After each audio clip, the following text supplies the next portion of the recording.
Good morning students. Today we will study Hindi. Hindi में हम पढ़ रहे थे अर्जुन और वन के अन्य जीव। ठीक है, तो इसके बारे में हम पढ़ रहे थे अर्जुन ने किस तरीके से सोन चिड़ैया और जो दूसरे पक्षी थे उनकी जान बचाई थी।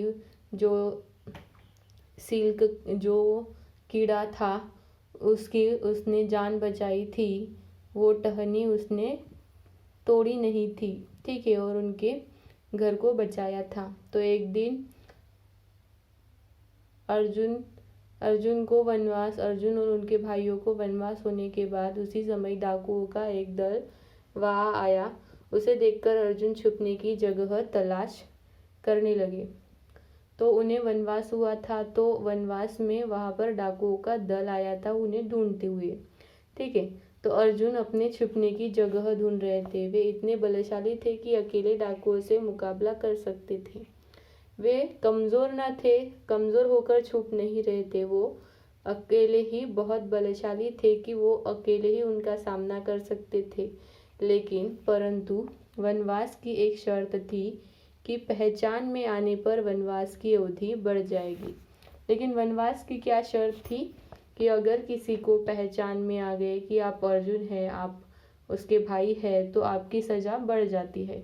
तभी सोन चिड़ैया ने चींची कर एक पेड़ के बड़े गहरे कोटर की ओर इशारा किया। सोन चिड़ैया को मन ही मन धन्यवाद देते हुए अर्जुन कोटर में घुस गए। अब ये कोटर क्या है? कोटर मतलब है पेड़ का खोखला हुआ भाग। ठीक है, सोन चिड़िया कौन थी?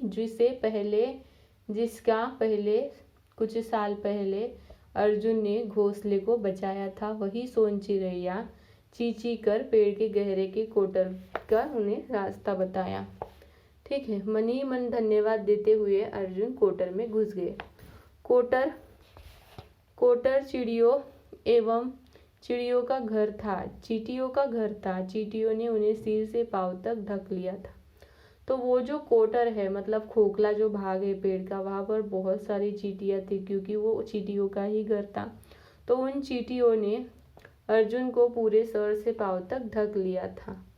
कुछ ही देर बाद वहां पर डाकुए का दल पहुंचा, क्योंकि डाकुओं ने अर्जुन की एक झलक देख ली थी। तो क्या हुआ, वहां पर थोड़ी देर बाद ही वहां पर डाकुओं का दल पहुंच गया था। क्यों? क्योंकि उन्होंने पहले ही अर्जुन की छोटी सी झलक देख ली थी कि अर्जुन यहाँ हो ना हो यहाँ पर है। डाकुओं ने कोटर में झांक कर देखना चाहा तो सोन चिड़ैया का जोड़ा उनके मुंह पर फड़फड़ाने लगा। जब भी वो कोटर में झांकने लगे तो जो सोन चिड़ैया का जोड़ा था वो उनके मुंह पर फड़फड़ाने लगा, मतलब उनके सामने सामने आने लगा। फिर उन्होंने भालू से टटोला और गोदना शुरू किया था कि हजारों चींटियों की फौज ने उनके शरीर पर धावा बोल दिया। तो उन्होंने वहां पर खोदना चाहा कि वो देखे कि वहां पर सच में अर्जुन छुपा है क्या। तो वहां पर चींटियां आई और चींटियों ने उन पर धावा बोल दिया, मतलब उन पर हमला किया। डाकुओं के शरीर छलनी हो गए और यह कहते हुए चल दिए कि यदि कोई इस कोटर में छिपा भी होगा तो ये चींटियां उसे छोड़ेगी नहीं। उन्होंने सोचा कि यहाँ पर इतनी चींटियां है कि यहाँ पर अगर कोई इंसान रहेगा तो ये चींटियां उसे छोड़ेगी नहीं, मतलब उन्हें काट डालेगी। डाकुए के चले जाने के बाद सोन चिड़ैया ने चींची कर यह संकेत किया कि अब कोई खतरा नहीं है। चींटियां भी अर्जुन की देह से उतर कर कोटर के बाहर रेंगने लगी। तो वो सोन चिड़ैया के जोड़े ने क्या किया, जब वो डाकू चले गए तो उन्हें इशारा किया कि अभी वो चींची करके इशारा किया कि अभी वो डाकू चले गए हैं। और चींटियां भी अर्जुन के देह से मतलब शरीर से उतरकर नीचे रेंगने लगी। लेकिन अर्जुन को छोटी सी भी वहां पर उनके देह पर कोई भी शरीर पर खरोच नहीं आई थी। अर्जुन वन के इन नन्हे मुन्ने जीवों को आशीर्वाद देते हुए वहां से चले पड़े।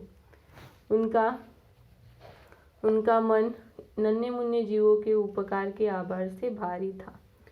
तो ये नन्हे मुन्ने छोटे छोटे पक्षी कीड़ों ने अर्जुन की क्या की थी, जान बचाई थी। अर्जुन को ज़्यादा अर्जुन को ज़्यादा वनवास होने से बचाया था, क्योंकि इन्हीं नन्हों मुन्नों बच्चों को कभी ना कभी अर्जुन ने क्या की थी, उनका घर टूटने से बचाया था। तो वह नन्हे मुन्ने बच्चे जीवों के उपकार से आभार से भारी हो गए थे। ठीक है स्टूडेंट्स, तो यहाँ तक हमारा ये पार्ट खत्म हो जाता है। हम इसके देखेंगे आगे प्रश्न और उत्तर।